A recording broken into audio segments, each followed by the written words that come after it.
Hello and welcome to think tax. आज हम समझेंगे कि whether it is possible to claim refund और to claim carry forward of loss अगर हम इनकम टैक्स रिटर्न फाइल नहीं कर पाए किसी जेन्युइन रीज़न की वजह से। द रेलिवेंट सेक्शन जो इस केस में हमको देखना है वो है section 119 of the income tax act which states that the board has the power, board मतलब CBDT has the power to direct any income tax authority to accept or condone the delay in filing application for claiming refund, deductions, or any other relief, but only in case of genuine hardship faced by the SSE. Further, there is a circular related to this, which is Circular 9/2015, which was modified from 1st June 2023. इस circular में important details mentioned है regarding how can we file or claim the refund or other benefits. In this circular, it is mentioned that the income tax authority can condone the delay.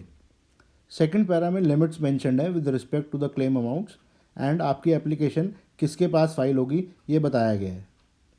Now the amounts that are mentioned have been revised with effect from 1st June 2023. Third para says that no condonation application can be filed beyond 6 years from the end of the relevant assessment year and the concerned authority will have to dispose the application within 6 months. अब ये देखते हैं कि ऐसी applications draft कैसे की जाती है. मैं एक एप्लीकेशन आपके साथ शेयर कर रहा हूँ that I had filed basis section 119 and circular number 2015. I got the approval of the same from the concerned authority. ये एप्लीकेशन प्रिपेयर करते वक्त you need to mention the reason for non filing the ITR and file करें with the concerned jurisdictional officer.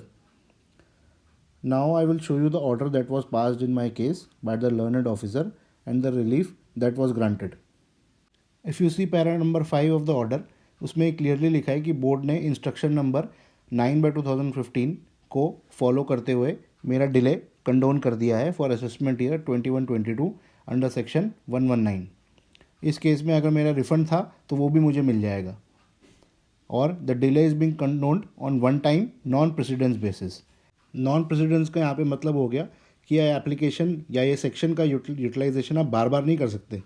किसी case में किसी assessment year में आपका genuinely कोई रीज़न था जिसकी वजह से you could not file the ITR, then you can avail the benefit of the circular और द सेक्शन. तो मेरी आपको यही एडवाइस होगी कि अगर किसी असेसमेंट ईयर का आप रिफ़ंड नहीं ले पाए किसी जेन्युइन रीज़न की वजह से तो आप इस सर्कुलर का बेनिफिट उठाइए. And in case you have any questions, then please mention in the comment box. Thank you.